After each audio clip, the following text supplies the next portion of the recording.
Alors, on a l'intégrale de ln de x fois x2 dx. Qu'est-ce qu'on réalise? On réalise que c'est une multiplication, donc un produit de deux fonctions, et on ne peut pas vraiment appliquer le changement de variable ici, parce que t'essaieras, vas-y, essaie de trouver un u qui a du sens et qui fera marcher le changement de variable, ça ne marchera pas. Donc quand on a une multiplication de deux fonctions, on va faire l'intégration par partie. La formule de l'intégration par partie, c'est intégrale de u dv va être égale à uv moins intégrale de v du. La question donc c'est quoi qu'on va utiliser comme étant notre u et c'est quoi qu'on va utiliser comme étant notre dv. Donc ici, il y en a un de ceux-là qui va être u, il y en a un de ceux-là qui va être dv. Ici, dans cet exemple particulier, c'est assez facile de choisir c'est quoi qui va être notre u, parce que si on utilisait, mettons, ln de x comme étant notre dv, là, il va falloir l'intégrer. Donc, u va devenir du, on va le dériver, et dv va devenir v, on va l'intégrer. Donc, il y en a un qu'on va devoir dériver, il y en a un qu'on va devoir intégrer. C'est sûr que ici, ln de x, on ne peut pas vraiment l'intégrer. Pour intégrer ln de x, il faut justement utiliser l'intégration par partie, et ça c'est un tout autre truc. Donc, on va pas se faire chier. On va dire que u est égal à ln de x. Et si u est égal à ln de x, alors ça veut dire que dv va être égal à x2. Ensuite, on dérive u, on intègre dv. Donc si la dérivée de u, si u c'est ln de x, donc la dérivée de u, donc du, va être égale à 1 sur x dx. Et si dv est égal à x2, alors la v va être égale à x3 sur 3. On fait juste l'intégrale. Ensuite, on applique la formule.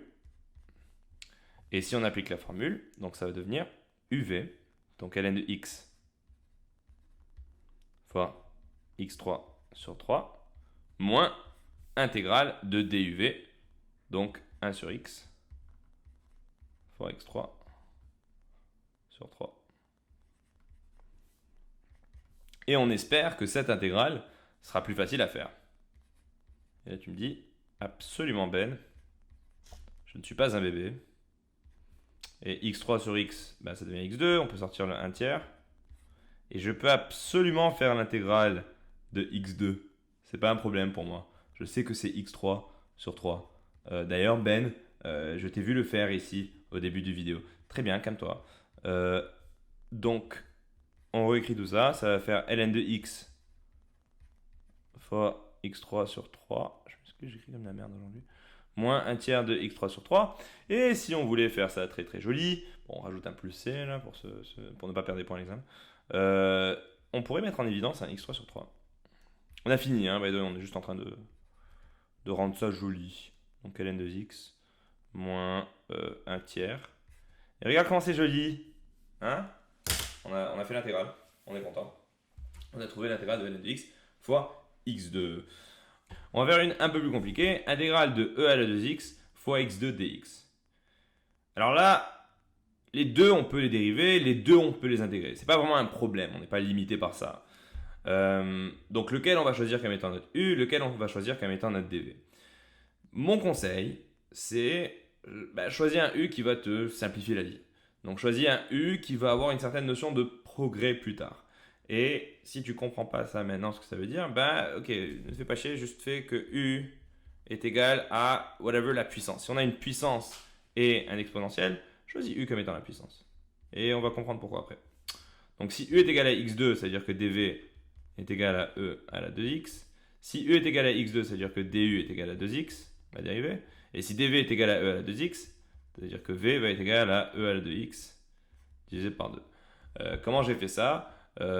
Soit dépendamment de comment tu l'as pris, soit c'est un coefficient manquant ou un changement de variable avec u est égal à 2x, mais sensiblement, si tu fais intégrale de e à la 4x ou un coefficient fois x, ça va juste être la même chose mais divisé par le coefficient. Ça va prendre 2 secondes pour le faire si tu fais un changement de variable. Donc je ne vais pas faire un changement de variable à chaque fois. Et si on applique la formule tout bêtement, donc là ça devient u fois v, donc x2 fois e à la 2x sur 2, moins intégrale de duv, donc ça fois ça. On va sortir des trucs. On va... Oups, le contraire. Donc ça et ça va s'annuler au final. Donc ça va juste être moins intégrale de e à la 2x fois x dx. Ok. Là, on a une autre intégrale à faire. Elle n'est pas aussi facile que dans l'autre exemple qu'on a fait.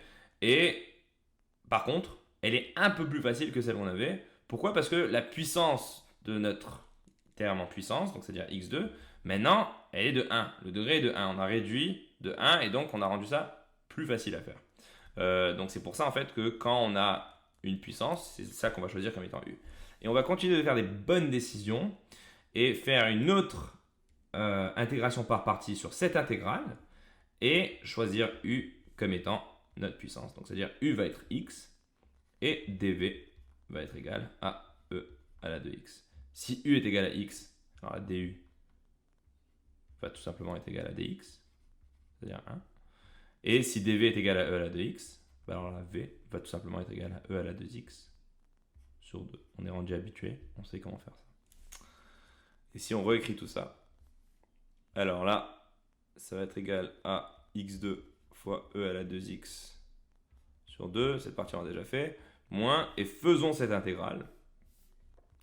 Donc la formule c'est u fois v, donc x fois e à la 2x, le tout sur 2, moins intégrale de duv, donc intégrale de e à la 2x sur 2, on va sortir une demi, e à la 2x dx.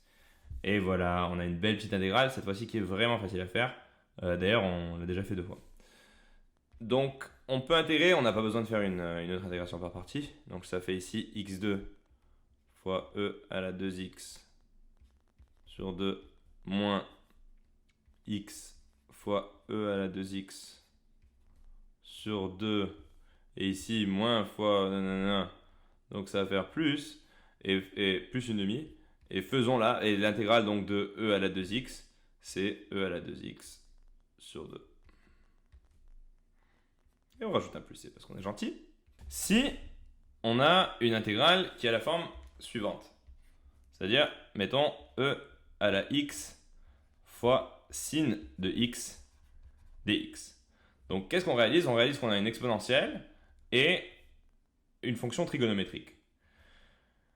Il n'y a pas de bonne ou de mauvaise réponse pour quoi choisir comme étant notre u et quoi choisir comme étant notre dv au début. Le truc, c'est de faire un call et de continuer sur ce même call quand on va devoir continuer à faire une autre intégration par partie à la prochaine étape. Si tu ne comprends pas, c'est pas grave, tu vas comprendre maintenant. Donc faisons un call. Choisissons u comme étant e à la x. Et choisissons dv comme étant sin de x.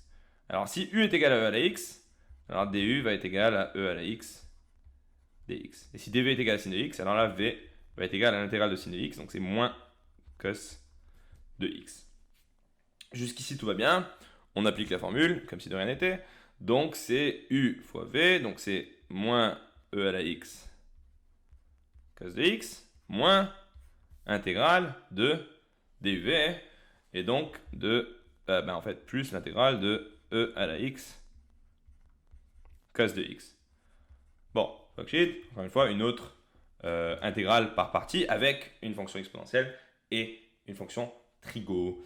Alors, comme je vous ai dit, là maintenant, si on a commencé avec u est égal à e à la x, donc on a assigné notre u à l'exponentielle, faisons la même chose.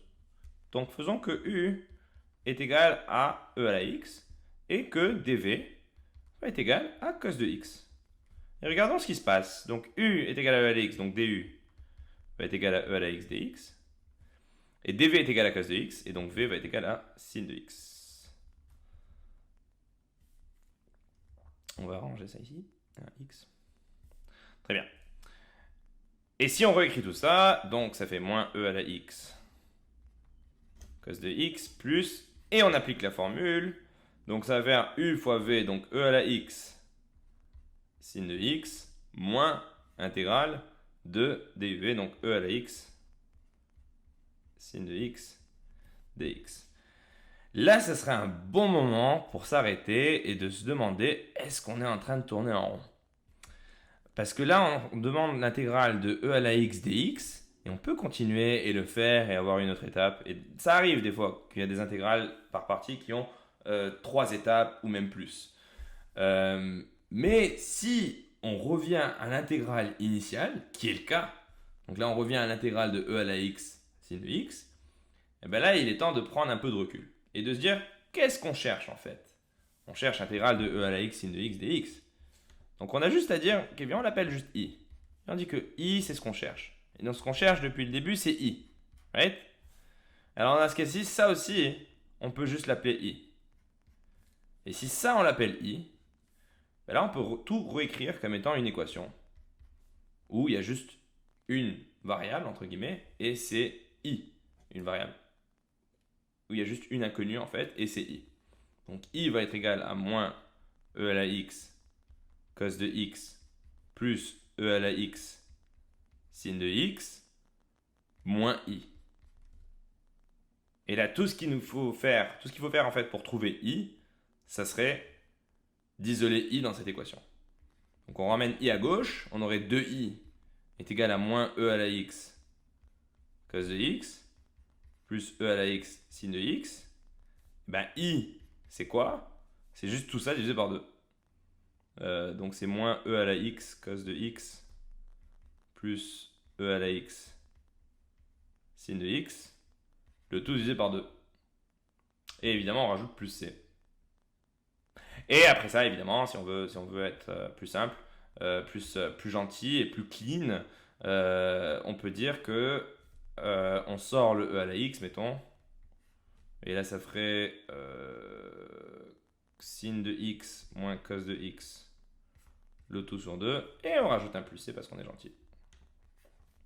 Et on a une belle réponse. Donc ça, c'est une intégration par partie circulaire.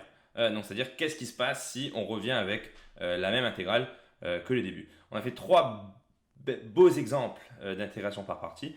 Ceci était mon premier vidéo de tutorat pour la chaîne Vraiment Bien. Si vous avez des questions ou des commentaires, n'hésitez pas à les mettre en commentaire. Et si vous voulez faire une autre intégrale aussi, n'hésitez pas à en proposer. Qui sait, peut-être que je vais la faire pour vous. Bonne chance et à bientôt.